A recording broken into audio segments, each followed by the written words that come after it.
Hi friends, మీకు ఈ video నచ్చితే లైక్ చేయండి, సబ్స్క్రైబ్ చేయండి. ఆరాధ్య వాళ్ళ తాతయ్య పోలీసులను తీసుకొని ఆరాధ్య దగ్గరికి వస్తూ ఉంటాడు. అది చూడగానే అక్కడున్న ఆరాధ్య అయితే ఒక్కసారిగా షాక్ అయిపోయి ఉంటుంది. ఒక్కసారిగా షాక్ అయిపోతూ ఉంటుంది. ఇంతలో అక్కడున్న ఆరాధ్య తాతయ్య అని చెప్పేసి తన దగ్గరకు వస్తూ ఉంటుంది. అది చూడగానే అక్కడున్న వాళ్ళ తాతయ్య, ఆగో, నువ్వు నా దగ్గరికి రావద్దు. నా ఆరాధ్య పోలికలు నీ పోలికలు ఒకేలాగా ఉండడం చూసి నేను నిన్ను చూసి మోసపోయాము.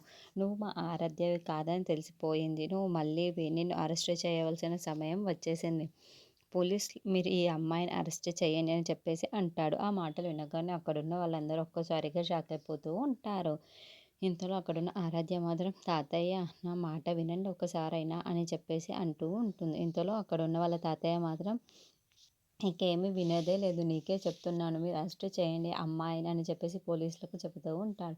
ఆ మాటలు వినగానే అక్కడున్న కానిస్టేబుల్ తనని తీసుకొని వెళ్ళి బయటికి లాక్కెళ్తూ ఉంటారు. అది చూడగానే అక్కడున్న గౌతమ్ అయితే, ఏంటి ఇది ఇలా జరుగుతుంది? నా మళ్ళీనే అరెస్ట్ చేయడం ఏంటి? మళ్ళీ మళ్ళీ అని చెప్పేసి తన వెనకాలనే వెళ్తూ ఉంటాడు. ఇంతలో అక్కడున్న ఆరాధ్య వాళ్ళ తాతయ్య కాళ్ళు పట్టుకొని, తాతయ్య నేను ఎలాంటి తప్పు చేయలేదు. నేను మళ్ళీని కాదు మీ ఆరాధ్యని అని చెప్పేసి అంటూ ఉంటుంది.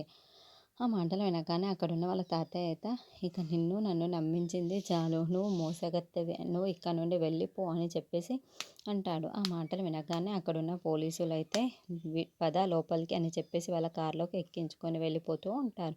ఇంతలో అక్కడున్న గౌతమ్ అయితే, నేను మళ్ళీ ఒంటరి అవ్వాల్సిన వచ్చింది. నేను మళ్ళీ ఒంటరి వాడిని అయిపోయాను. నా మళ్ళీ జైలుకి వెళ్ళిపోయింది. ఎలాగైనా కాపాడాలి.